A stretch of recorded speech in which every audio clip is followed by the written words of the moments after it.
सब सुख लहै तुम्हारी शरणा, तुम रक्षक काहू को डरना। अगर आप हनुमान चालीसा का पाठ करते हैं, हनुमान जी के शरण में जाते हैं, तो आपके साथ हमेशा कुछ ना कुछ अच्छा ही होता है। आप हनुमान जी की भक्ति करते हैं, हनुमान चालीसा का अगर संकल्प लेके पाठ करते हैं, तो आपके साथ बहुत सारे चमत्कार होंगे। आप जो चाहेंगे वो आप पाएंगे।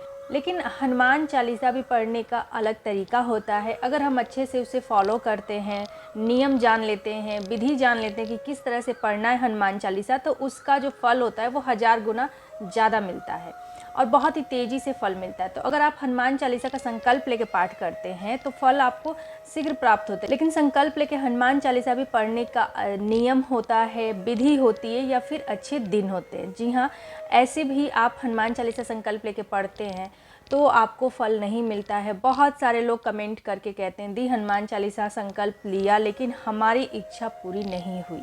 तो देखिए, सही समय सही दिन पर आप हनुमान चालीसा पढ़ते हैं विधि नियम के साथ, तो आपको निश्चित ही फल प्राप्त होता है। तो ऐसे ही बहुत ही शुभ दिन है, 4 फरवरी दिन है मंगलवार, और उस समय चल रहे गुप्त नवरात्र। जी हाँ, नवरात्र में कोई भी पूजा पाठ, कोई भी अनुष्ठान 100% फलदायी हो जाता है। तो नॉर्मल डेज़ में जितने फल आपको प्राप्त होते हैं हनुमान चालीसा के, अगर आप हनुमान चालीसा का संकल्प ले रहे हैं नवरात्रि में, वो भी गुप्त नवरात्रि में, तो आपको 1000 गुना ज़्यादा फल प्राप्त होता है। तो चलिए जान लेते हैं नवरात्रि में आपको कैसे लेना है। क्योंकि गुप्त नवरात्रि शुरू होंगे 30 तारीख से, यानी कि 30 जनवरी से, और ये 7 फरवरी तक रहेंगे। तो आपको इसी दिन, मतलब इन्हीं बीच में 9 दिन के अंदर ही आपको हनुमान चालीसा का पाठ करना है, वो भी 9 पाठ। ठीक है, आपको मंगलवार को करना है, 9 पाठ करेंगे आप। कैसे करना है विधि जान लेते हैं। तो आपको उस दिन जैसे कि मंगलवार दिन है, मंगलवार हनुमान जी को समर्पित है, तो आप उस दिन सुबह उठकर नहा धोकर शुद्ध होकर आप रेड कलर के कपड़े पहनेंगे, आसन लेंगे और हनुमान जी के समक्ष एक चमेली के तेल का या फिर तिल के तेल का दीप प्रज्वलित करेंगे। शुद्ध देसी घी का, अगर आपके घर में है शुद्ध देसी घी, तो आप उसका भी दिया लगा सकते हैं, और अगर नहीं है तो आप सरसों का भी तेल का दिया लगा सकते हैं। अगर मान लीजिए इनमें से कोई भी चीज़ नहीं है आपके पास, तो सरसों का तेल तो हर किसी के घर में मिल जाता है, तो आप उसका भी दिया लगा सकते हैं। अब आपको बैठ जाना है पाठ करने। पाठ करने के लिए आपको संकल्प लेना है सबसे पहले, क्योंकि ये जो हनुमान चालीसा है वो हमें संकल्प लेके करना है। ठीक है, और कोई भी ये अनुष्ठान हो गया, संकल्प लिया हुआ कोई भी पाठ अनुष्ठान कहलाता है। तो अनुष्ठान जब हम नवरात्र में करते हैं, और वो भी गुप्त नवरात्र में, क्योंकि हर किसी को नहीं पता होता है गुप्त नवरात्र के बारे में, तो जब हम कोई गुप्त नवरात्र में इस तरह का अनुष्ठान करते हैं, संकल्प करते हैं, तो हमें उसका 1000 गुना फल प्राप्त होता है। तो हमें संकल्प लेना है। संकल्प में आप हाथ में ले लेंगे अक्षत, पुष्प, पैसा, पानी लेके आप संकल्प बोलेंगे। संकल्प में आप अपना नाम, अपने पिता का नाम, गोत्र, और आप पक्ष, तिथि और डेट क्या है, टाइमिंग क्या है, दिन कौन सा है, सब कुछ बोलने के बाद आप अपनी मनोकामना बोलेंगे। जो भी आपकी इच्छा है वो बोलिएगा, और उसके साथ आपको बोलना है कि आप 3 दिन का संकल्प ले रहे हैं। 3 दिन आपको डेली 9 पाठ करेंगे। ठीक है, 3 दिन का संकल्प में आप रोज़ 9 पाठ हनुमान चालीसा का पढ़ेंगे।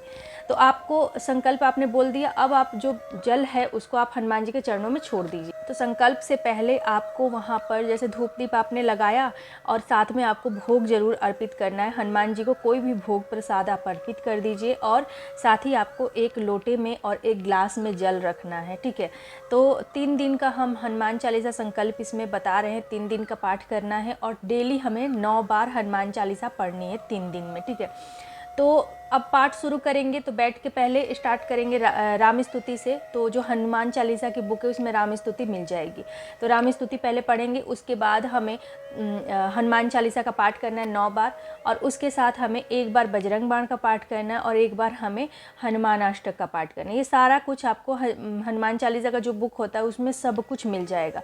उसके बाद राम जी की आरती कर लीजिए और हनुमान जी की आरती कर लीजिए। तो इस तरह से आपको ये क्या बोलते हैं, ये पूरा आपका पाठ हो गया।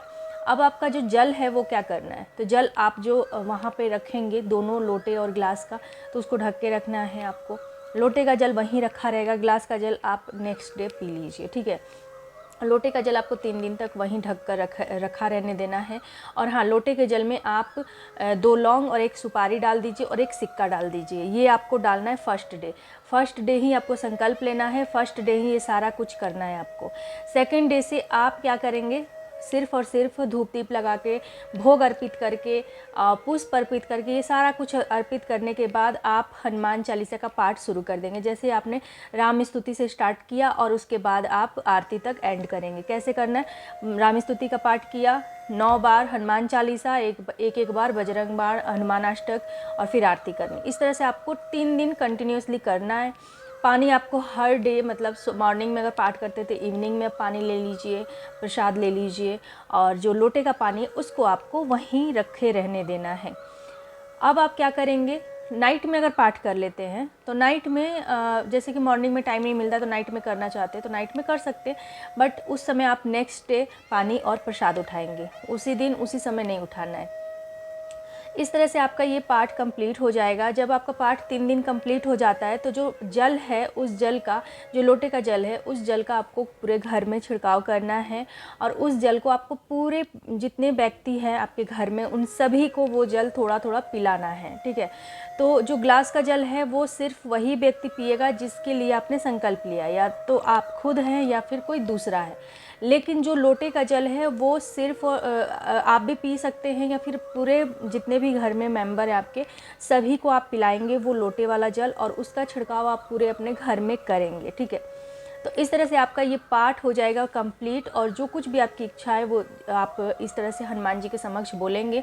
जब आपका पाठ कंप्लीट हो जाता है तो आप ले जाएंगे बेसन का लड्डू। जी हाँ, बेसन का लड्डू आप मंदिर लेके जाएंगे, वहाँ पे आप हनुमान जी को अर्पित करेंगे। अपने यथाशक्ति आप जितना ले जाना चाहते हैं उसके हिसाब से आप बेसन का लड्डू 1, 2, 4 या फिर 1 किलो, 2 किलो, जैसे आपकी शक्ति है उसके हिसाब से आप बेसन का लड्डू ले जाइए। हनुमान जी के मंदिर में भोग अर्पित कीजिए, और वहाँ पर आप अपनी विश जो आपने पाठ के दौरान की है वो बोलने के बाद मन ही मन बोलिए, और उसके बाद आप हनुमान जी से प्रे कीजिए कि आपकी वो विश जल्दी से पूरी हो जाए। और वहाँ पे आपको एक हनुमान चालीसा का पाठ करना है। उसके बाद आप माता रानी के मंदिर में भी जाएंगे, क्योंकि नवरात्र के समय होता है, गुप्त नवरात्र होता है, तो आप माता रानी के समक्ष जाइए। वहाँ पे भी आप कुछ भी भोग अर्पित कीजिए, जो भी माता रानी का प्रिय भोग प्रसाद है तो आप वहाँ पे प्रसाद लेके जाइए, खाली हाथ बिल्कुल ना जाए, ठीक है।